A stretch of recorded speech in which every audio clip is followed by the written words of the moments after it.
Welcome to Everyday Economics, a weekly podcast about the economics in daily life. I'm your host, Puja Mehra. The average Indian believes that savings in banks are for helping groups of people in need, such as farmers, small businesses, or the middle class, rather than money held with banks for commercial considerations. In public imagination, the line between savings of private individuals held in banks and public money is blurred. Whenever there's an economic shock or slowdown, people begin to demand cheap loans or waivers of outstanding loans, and in all of this, it is savers who hold deposits with banks that lose out.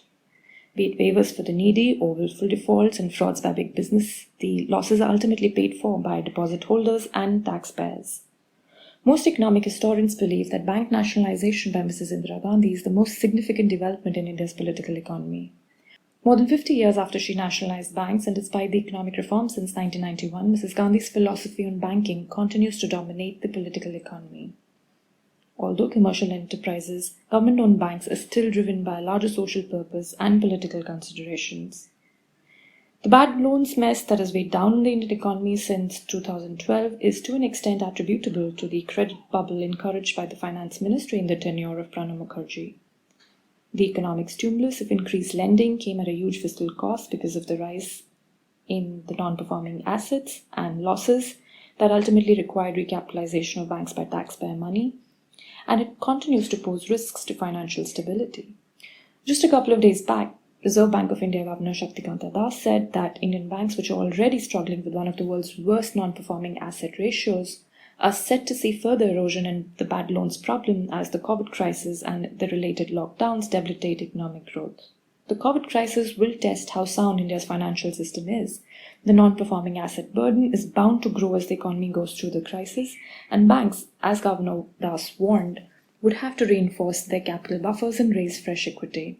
Like all previous governments, the Narendra Modi government is depending on nationalized banks for supplying economic relief and managing distress in dealing with the COVID crisis, which shows that governments continue to maintain a tight grip on the banking sector and banks remain important for doing politics. Today's episode of Everyday Economics is about how and why banks were nationalized in India. My guest today is Professor Amol Agrawal. Amol teaches macroeconomics at the Ahmedabad University. I asked Amol about the history of bank nationalization. After working as a treasury economist in Bombay, Amol got interested in India's banking history and did a PhD in the subject. He writes a fabulous blog, mostly economics, that ranks on the world's top 100 economics blogs, alongside the incredibly popular Marginal Revolution, The Undercover Economist, and The Gold Standard. Amol's writings on the 150 years of history of banks in India are full of insight and drama and are a must-read. Welcome to Everyday Economics, Amol. Thanks, Pooja. Pleasure's all mine. I've been reading your pieces on the fascinating history of Indian banks, and I'm so glad to have you on the show. Thank you. Often people don't realize that India's banking history is very rich and goes back 150 years. Today's episode is about what many observers consider to be the most significant landmark in the history of Indian banking, and also a defining moment in India's overall economic history. This is the nationalization of banks by Mrs. Indira Gandhi more than 50 years ago. It is, of course, a very divisive topic. For years, economists have held very strong views on this subject, where some people feel that it served the economy well. There are others who disagree. What is interesting, I think, is that no government in these 5 decades has reversed nationalization. And even today, when the economy is in pain due to the COVID crisis and the related lockdowns to that, the economic package that the Modi government has announced for providing support to the economy relies quite heavily on nationalized banks. Mr. Modi's economic package also proposes to open up strategic sectors to private players and reduce the number of PSUs in those sectors to a maximum of 4, presumably through mergers and acquisitions and perhaps also privatization. I was wondering if PSU banks would be covered by this particular decision, but the finance ministry has clarified that this policy will not be applied to PSU banks. And in this episode, Amol, I will ask you for your views on not only whether nationalization of banks has served India well or not, but also what makes banks super strategic to governments. I think I'll start with the history of banks first. So, as you rightly said, I was a treasury economist. I used to work in IDBI Guilds, which was a primary dealership operation of IDBI. And this is 2008. I mean, I joined, I think, in 2005 or 2006. I don't remember. And 2008 is when the crisis happened. And it just struck me as discussions are going on how much global central bankers and policymakers are relying on their own histories to understand policies today, whereas much of that discussion was almost absent in India. I mean, I clearly remember Dr. Subbarao and RBI's team, doing a lot of, which is, by the way, covered very well in your book. Uh, so some of those things, it struck me that we really don't have anything on. We don't really engage in history of Indian banking as much.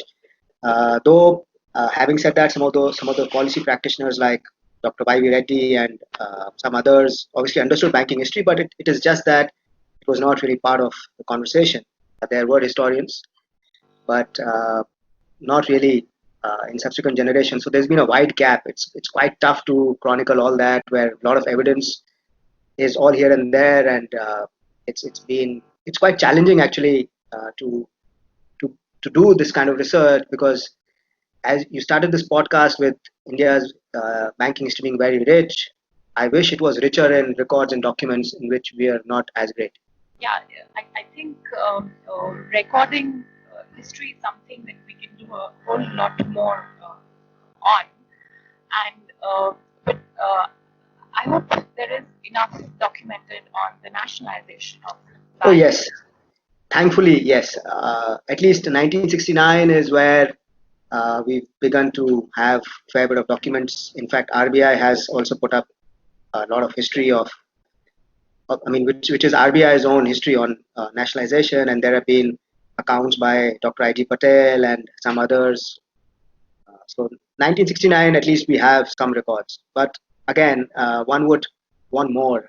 We still don't have individual bank records, which is something which is very puzzling. I've tried to approach a few bit of some of these banks, but somewhere down the line, there is a lot of reluctance. Some of them say that they don't have records. Some of them just don't want to share. So I think we have some way to go there. Right, and to talk about the decision itself, 20 July 1969 is the day when the Indian government nationalized 14 biggest private sector banks in India. Right. That accounted at that point in time, I think, for almost 85% of bank deposits. And Yeah, almost. Yeah. and later, Mrs. Gandhi nationalized 6 more banks in 1980. Right. Now, there's been a lot has been said and written on what the motivation for Mrs. Gandhi was. The 60s was a decade of both economic and political shocks. There were 2 wars, with China in 1962 and Pakistan in 1965. These wars had placed tremendous pressure on India's public finances. There were 2 successive years of drought that had led to food shortages and increased India's dependence on American food shipments. There was a balance of payment crisis. The 5-year plans had to be put on hold. A 3-year plan holiday was declared, which hurt demand in the economy because of cuts in public investment. There was a devaluation of the rupee in 1966, which predictably turned out to be an economic success, but politically it was a tremendous challenge. Right. The treasury was nearly empty, economic output was shrinking, prices were rising, and complicating matters were political problems. In 1967, the Congress party, while retaining office, lost seats in the parliament election and was hurtling towards a split. The political crisis was actually quite grave. There was the problem of Naxalism, the rise of Naxalism. India had lost 2 prime ministers in quick succession, matter of 2 years. Mrs. Gandhi was up against the old guard in her party and wanted to take control of it. And this is the point where people say the Indira Gandhi version of socialism started, and which also saw her give the Garibi Hatao slogan. Sure. It is often said that she chose bank nationalization as the policy instrument to win the vote and support of poor people. Right. In your reading, was she driven only by politics, or did she also give weight to some economic logic as well? Uh, what, in your reading, with the benefit of your research, what do you think were Mrs. Gandhi's motivations? Oh, well, Mrs. Gandhi's motivations were purely political, there's no doubt about it. Because the way nationalization was carried out is just amazing. I mean, how little time is given to the officials, and uh, apart from Mr.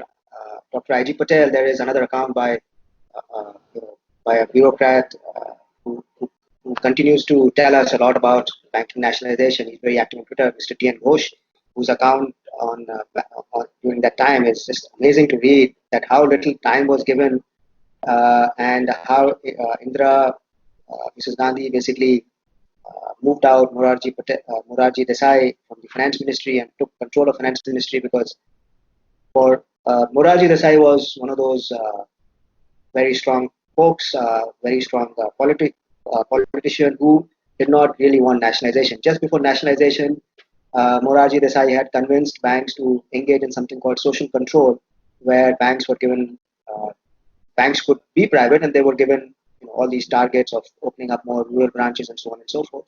So this social control started in Jan 1969, and suddenly in just 6 months or 6.5 months, without really reviewing what was happening there in the social control of banks, we ended up basically the state owning majority of the banking system. So the quickness of it, and how little attention Indira Gandhi really paid to the logistics of the whole decision just completely overawe you, because it just happened. I think on 17th or the 18th of July is where Dr. I.G. Patel and in fact RBI governor is kept out of this discussion.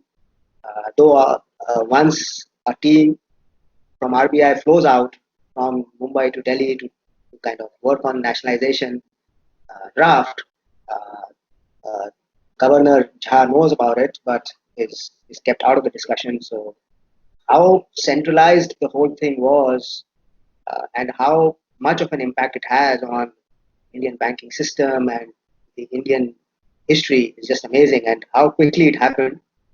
And for a very long time, there were discussions about nationalizing the banking system. Right in the 1940s, there was a Congress resolution about socialism and uh, how banks have to be under have to be under the state control. But it took fair bit of time, and the interesting thing is how little uh, that time was, where all of them were nationalized, and some of the very largest, they were the largest banks, and some of them were very successful in doing what they were, and Indira Gandhi gave them no time to really adjust to anything. Do we know anything about what were the preceding prime minister's views on this topic? What did Pandit Nehru think about bank ownership? What did Lal Bahadur Shastri think about bank ownership? Not so much about the prime. The Nehru was very clear that Pandit Nehru was very clear that things have to be sort of nationalized during his tenure. Insurance industry was nationalized, aircraft was nationalized, so pretty much everything was nationalized. Lal Bahadur Shastri had very little time to reflect on anything, so which is quite unfortunate, because now we know that Shastri was trying to reform the economy, get more private sector in, and he was more open to some of those ideas. But unfortunately, his tenure didn't last longer. And but then I think the pressures are on. The discussions are always on to kind of nationalize, because just after independence, you nationalized the RBI. Very few people know that RBI was a shareholder bank, and then it was nationalized. It was the first bank. Then you had just after independence in the 1951, there was a famous rural credit committee which wrote about nationalizing Imperial Bank. It became State Bank of India. So so some of those things were already nationalized, and basically the bankers and the lobby, especially of the Bombay, Calcutta, and Bombay-based and Madras-based banks, they were somehow convincing the governments that look, the banks don't need to be nationalized, and but there was always a fear that we are going to be nationalized, uh, and some of those banks were trying to spread their branches in rural areas and try and get more banks into the rural areas, but unfortunately they didn't survive Indira Gandhi's onslaught. So how quickly the banks were nationalized is quite something. What was the process followed? Did government buy out the shareholdings of private holders? Did they get anything in return during nationalization? Oh yes, there was a whole compensation package which was designed. So essentially, what they did is that they created completely new 14 entities, and they transferred the assets and liabilities to those entities. So all those banks, which were basically called, let's say, uh, Central Bank of India Limited, they became Central Bank of India. So and what is also interesting is, as some people have pointed out, that it's also useful to study what happened to those entities. I mean, later on, once they transferred all their assets and liabilities to these new entities, which became public sector banks, what happened to those earlier ones? I have some idea about what happened to the South Canara entities because I did some research in that area, but I still don't know what happened to, let's say, Central Bank of India or Bank of Baroda, or once they transferred. So what happened to that shell company? Because the and and what is also interesting is, as you mentioned about the compensation, yes, compensation was paid in either in forms of securities or in form of cash or a combination, and most of them uh, took took one of those two combinations. And then there was a Supreme Court ruling also. I mean, there was a Supreme Court hearing saying that the compensation package is not fair, which had to be again redone. So a lot of uh, things go here and there, and it's also very interesting that all this while Indira Gandhi is seen as a kind of a weak kind of a prime minister, and how she manages to completely play on front foot when it comes to nationalization. It's quite interesting how her speeches and so on and so forth defend nationalization, and how she manages to convince the larger Congress party about benefits of nationalization. So some of them always believed in the goals of socialism, but to see and obviously uh, what is also interesting is that uh, there was the parliament was supposed to begin a couple of days later, but she chose not to do this the parliament way, and just passed an ordinance and just got things going. And so it's all very interesting the way that whole political events around nationalization. Guess she had her political strategy ready, and she would have figured that it'll be difficult for political parties to oppose such a decision, because perhaps was there a lot of public support for the decision? Yeah, in fact, somehow Indira Gandhi and all these leaders who take such centralized decisions, somehow people do see that, okay, there is something which she's trying to do or he's trying to do in our favor. And I think that's what you try and do using propaganda, and you try and do using all these various channels, that this is all in the interests of.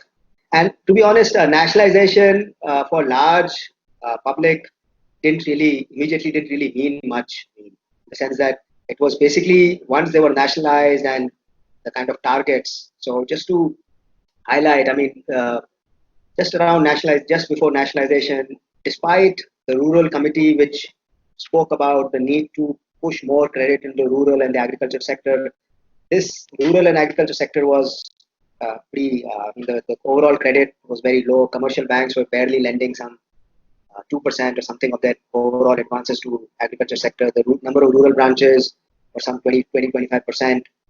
I mean, of the overall branches in the rural areas, and so on and so forth. So people did see that, okay, overall banking presence is not as much as it should be, and somewhere down the line, Indira Gandhi could convince them that nationalization will help push the wider socialism goals to finance and banking services. And yeah, I mean, in that sense, it was not something which immediately mattered to public, because their deposits remained intact. They didn't really have to stand in queues. They didn't have to. It was basically an ownership change. And then uh, obviously Indira Gandhi and her team of bureaucrats used this nationalization to really push rural banking in just 10 years down the line. The entire rural banking landscape had dramatically changed. So a lot of unbanked areas previously were brought under banking. With Yes, yes, yes, yes. So just to highlight, as I said, 25% of the overall branches were in the rural areas. In 10 years' time, about 65 to 70% of the branches were in the rural area. I mean, just 10 years, you completely turned around the situation for rural banks and so on and so forth. So it's interesting. I'm trying to read all these accounts of several people, especially Dr. I.G. Patel, who points out that the initial impact of nationalization was pretty good because you were basically the banking was spreading to areas where for all said and done, private banks wouldn't have really gone into those areas. But and I think initially it was all good, but then eventually it gets extremely politicized, and you begin to have all the wrong people heading these banks, and it becomes more like a sort of a handmaiden of the government, really. And that whole idea of uh, getting these experts to push in the social goals were all ignored, and you got all kinds of wrong people heading these organizations. And as a result, despite all these achievements of rural banking and so on and so forth, our banks begin to bleed big time, and there are all kinds of problems. Is it also true that the private banks were concentrated in some parts of the country only, Madras, Bengal, Bombay, and were there also any instances of bank failures in the initial years after independence? Were there any cases like even now we have of depositors losing money in private banks, or any kind Hmm. of malpractices, raising of deposits in unfair ways? Were those kind of problems and complaints also there Oh in yes, banking? yes. In fact, that's a great point because, but then I think so. Let me just start with this whole failures. I think that the failures of it's very interesting that till about 1965, from the period whatever data we have from 1913 to 1965, about 2,000 banks have broadly failed in India, which to me was a startling number. I never imagined so many bank failures. And out of those sort of 2,000 banks, about 50% are in the southern region, and quite a few of those 50%, maybe 20-25% would be in the Kerala sort of region, and that so once you start peeling the Indian banking history as an onion, and you start realizing that the story is elsewhere, you would imagine that there's a lot of bank concentration in cities like Bombay and so on and so forth. But essentially, not so much. Bombay has always had these large banks, and even bank failures are fewer. Whereas in these coastal regions, especially on the Kerala side, is where you have firstly the land space is little, and you've got heavy bank concentration, and some of those banks fail dearly. Uh, Largely, two banks which shape Indian banking regulation is this Travancore National Coulon Bank failure in the 1937, 1938, and Palai Central Bank failure, both Kerala-based banks, today's Kerala-based banks. I mean, Palai was in Kerala, but Travancore National Coulon Bank was in Travancore region. So Palai Central Bank failure in the 1960s. So the 1938, uh, RBI had just come in 1935. RBI was settling down, and very quickly you had this very big bank failure of Travancore National Coulon Bank, which prompted RBI to look at bank regulation very seriously. Uh, and it took 10 years for RBI to get a lot of powers under the Bank Regulation Act, because just after the bank failure, you had World War II, and followed by independence and so on and so forth. But by 1949, you had Bank Regulation Act, which gave RBI sweeping powers to regulate and begin to sort of weed out the weak banks. So in all this, years of Indian independence and pre-independence and so on and so forth, you always had this clamor for Swadeshi banks and Swadeshi finance and Swadeshi enterprise, which has prompted both prudent banks to come up and obviously people who want to make easy money. And at that time, you didn't really have any licensing or anything. You could just register a bank uh, and so on, and just call it something. And in that bank, you could be doing any other activity. It could be an industrial organization which which could open a small bank. I mean, a small department, call it a bank. Whereas all the resources of that department could be used for their own industry. So all kinds of practices were going on during that time, and RBI was trying to understand. There was a lot of diversity, a lot of variety. Then, even though RBI gets these sweeping powers in 1949, there's a big bank failure in Kerala in 1960, which leads to uh, deposit insurance enactment and so on and so forth, because RBI is unable to prevent such a large scale bank failure, despite having all these powers. So there's a realization that you need to give depositors certain insurance so that there is a little bank run. But by 65 or maybe we come to 69, from we've had always something like 300, 400, 500 banks in the maybe around the independence time. But by the time we come to 69, we have some 72 banks remaining. And the rest have either fallen because Yes. they failed, or was there any sort of mergers, acquisitions, etc.? Yeah. So essentially, most of them failed because you really didn't have. So it so happens that in the 1960s, when this Palai central bank fails, and there is a big concern for depositors getting their money, because before this, the process was that you kind of call the bank bankrupt, and the bank would liquidate, and whatever the depositors got is what they got. But Palai Central Bank, which was a very large bank, RBI realized that we need to come out with some alternate mechanism because depositors can't suffer, and that's where that moratorium kind of an approach emerged, which was used in Yes Bank and some of these other banks recently. Under a moratorium, as we now know, that you basically place this weak bank and you try and find a merging bank. So RBI basically used all these combinations of trying to either put the bank under some moratorium, or find a or try and convince these two sort of banks to merge on their own without really placing them under moratorium. So typically in the 1960s, after the big failure of Palai Central Bank, the failure of a big bank, all these small Kerala banks were basically encouraged to merge with a larger entity and so on and so forth. So there is a whole sort of a history around how those number of very small but very large number of banks eventually came down to be smaller, fewer banks in Kerala. So RBI used all kinds of strategies. I mean, but liquidations typically, which were very large in number till the 1960s. After 1960s, RBI understood that liquidation is not the idea. You don't want depositors queuing up in courts and so on and so forth. So it tried to force banks either into merging themselves or placing them under moratorium. So those are the grounds and the background against which the decision was finally taken for nationalization by Mrs. Gandhi. And Right. And that brings me to the end of this week's episode. Thanks, Amol. Thanks, Pooja.